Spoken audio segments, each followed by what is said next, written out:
চট্টগ্রামের নিঝুম পাহাড়ে বিল্লাল হোসেনের অভিজ্ঞতা, এক রাতের ভৌতিক সত্য। বিশেষ দ্রষ্টব্য, এই কাহিনীটি সম্পূর্ণরূপে কাল্পনিক। কোনো স্থান বা প্রতিষ্ঠানের সঙ্গে এর কোনো বাস্তব সম্পর্ক নেই। আমার পরিচয়, বিল্লাল হোসেন। আমার ঠিকানা, পশ্চিমগাঁও, নওয়াব ফয়েদুন্নেছা সরকারি কলেজ, লাকসাম, কুমিল্লা। অফিস সরকারি হিসেবে কর্মরত। লাকসামের মতো শান্ত, নিরিবিলি পরিবেশ থেকে হঠাৎ ছুটি নিয়ে চট্টগ্রামের পাহাড়ি অঞ্চলের গা ছমছমে নিস্তব্ধতার মধ্যে হারিয়ে যাওয়ার বাসনা জাগে মন। অফিসের কাজ, কলেজের নথি আর দিন রাতের একঘেয়ে রুটিন থেকে মুক্তি পেতে এবার বেছে নিলাম বান্দরবনের একেবারে ভেতরের, ম্যাপেও সহজে খুঁজে পাওয়া যায় না এমন একটি দুর্গম পাহাড়ি গ্রাম, যার নাম দিলাম নীলারচিরি।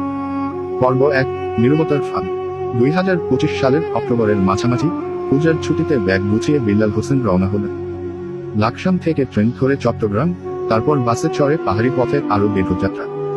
অবশেষে পৌঁছলাম নীলারচিরি কাছাকাছি। জনবসতি সেখানে নেই বললেই চলে। হাতে গোনা কয়েকটি মাচান ঘর, থাকার জন্য একটি মাত্র ছোট কটেজ ভাড়া পেলাম, যা একটি গভীর চিরির পাহাড়ি ছড়া, পাশে পুরনো কাঠের তৈরি। কটেজের মালিক এক বৃদ্ধ, তার নাম হরিচাঁদ। তার চোখে এক অদ্ভুত ভয় আর সাবধানবাণী, যা আমার দৃষ্টি এড়াল না।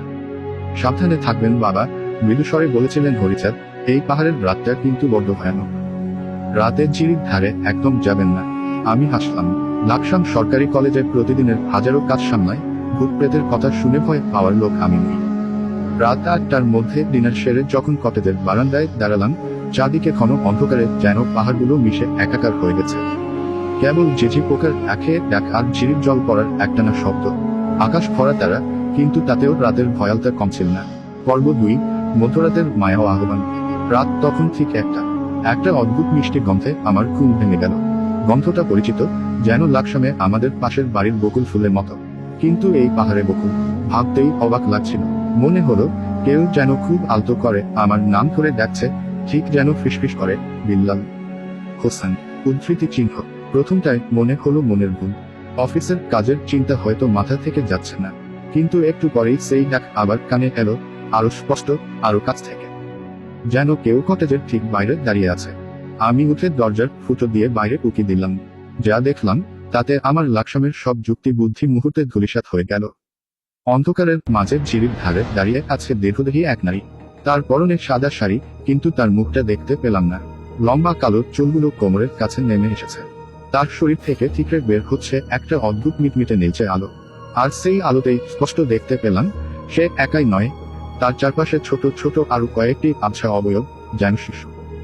নারীটি হঠাৎ মাথা তুলে আমার দিকে তাকালো। এইবার আমি তার মুখটা দেখতে পেলাম। সে মুখের কোনো চোখ বা নাক ছিল না। ছিল কেবল একটা বিশাল, বাঁকা, স্থির হাসি। ঠোঁট নয়, যেন মাংসল একটা ফাঁক। ওই ভয়াবহ হাসি দেখে আমার শরীরে কোনো স্বাদ ছিল না, কিন্তু মস্তিষ্কে যেন বিদ্যুৎ চষে গেল। হে কোনো মানুষ নয়, এ অন্য কিছু। পর্ব 3, চিরকালের সেই কান্না। পরের মুহূর্তে নারীটি তার হাত উপরে তুলল, আর ঠিক তখনই ঝিরির জলপ্রপাতের শব্দ ছাপিয়ে এক বীভৎস আর্তনাদ ভেসে এলো। এই কান্না মানুষের নয়, এটির সাথে হাজারো শিশুর কান্না, যা পাহাড়ের প্রতিটি খাদে প্রতিধ্বনিত হচ্ছিল। সেই কান্না যেন আমার হৃৎপিণ্ড ছিঁড়ে বের করে নিতে চাইছিল। আমি দ্রুত দরজা বন্ধ করে দিলাম, বুক ধড়ফড় করছিল। আমার মনে হলো, কটেজের চারপাশে, ছাদে, মেঝেতে সেই শিশু অবয়বগুলো হেঁটে বেড়াচ্ছে। কটেজের দরজার জানালায় কেউ যেন নখ দিয়ে আঁচড় কাটছে। কাঠের দরজা থেকে জোরে জোরে ধাক্কা মারার আওয়াজ আসতে শুরু করলো। মনে হচ্ছিল পুরো কটেজটা এবার ভেঙে পড়বে। হঠাৎ করেই মনে পড়ল হরিচাঁদ দাদার কথা, রাতে ঝিরির ধারে একদম যাবেন না। চিৎকারগুলো আরো তীব্র হতে লাগলো। একসময় মনে হলো, আমার মাথার ঠিক ওপরে, মাচানের ছাদে কেউ জোরে জোরে দৌড়াচ্ছে। অসহ্য হয়ে যখন আমি চিৎকার করে উঠেছি, ঠিক তখনই দরজার ধাক্কাগুলো থেমে গেল। চারপাশের শব্দ নিস্তব্ধ হয়ে গেল। কেবল সেই মিষ্টি বকুল ফুলের গন্ধটা যেন কটেজের ভেতরে ঢুকে পড়েছে। আমি ভয়ে জড়সড় হয়ে বসে রইলাম, মনে হলো আমার দম বন্ধ হয়ে আসছে। তখন একটা শীতল, ভেজা হাত আমার কাঁধ স্পর্শ করলো। পিছন ফিরে দেখার সাহস আমার ছিল না। আমি শুধু ফিসফিস করে বললাম, কে আপনি? কোনো উত্তর নেই, কেবল খুব কাছে একটি ভারী, শ্বাসরুদ্ধকর ফিসফিসানি, যেন কেউ আমার কানের কাছে এসে বলছে, এখানে শুধু রাত নয়, এই পাহাড়ও ভয়ানক, বিল্লাল হোসেন। লাকসামে ফিরে যাও, নতুবা তুমিও আমাদের সাথে চিরির জলে মিশে যাবে। পরের মুহূর্তে আমি জ্ঞান হারালাম। শেষ পর্ব, বাস্তব ও বাস্তবতার মাঝখানে। ভোরে যখন ঘুম ভাঙল, তখন সূর্য উঠে গেছে। কটেজের ভেতরে সূর্যের আলো প্রবেশ করেছে। চারদিকে সম্পূর্ণ স্বাভাবিক, কেবল আমার দরজার বাইরে ভেজা মাটির উপর একটি অদ্ভুত নীলচে আবছা পায়ের ছাপ দেখতে পেলাম। কোন রকমে ব্যাগপত্র গুছিয়ে বিল্লাল হোসেন, লাকসামের অফিসের কর্মচারী, সেই গ্রাম ছাড়লেন। খলিচাঁদ দাদা শুধু আমার দিকে করুণ চোখে তাকিয়ে বললেন, ফেরার পথে সুস্থ আছেন তো বাবা? আমি শুধু মাথা নেড়ে হ্যাঁ বললাম। সেই রাতের অভিজ্ঞতা আমার কাছে আজও একটা ভয়াবহ দুঃস্বপ্ন। অফিসের খাতাপত্র, লাকসামের ব্যস্ত বাজার আর কলেজের পরিচিত পরিবেশের মাঝে থেকেও সেই পাহাড়ি নারীর হাসি আর হাজারো শিশুর কান্না যেন এখনো আমার কানের পর্দায় বাজে। আমি এখনো লাকসাম সরকারি কলেজে কর্মরত, কিন্তু কেউ যদি আমাকে এখন চট্টগ্রামের পাহাড়ি অঞ্চলে ঘুরতে যাওয়ার কথা বলে, আমার শরীরে কাঁটা দিয়ে ওঠে।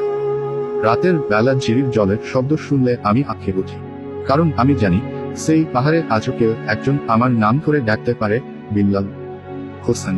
আর সে ডাকে সাড়া দিলেই ফিরতে পারব না আর লাকসামে। শেষ হলো বিল্লাল হোসেনের সেই ভয়ানক সত্য কাহিনী।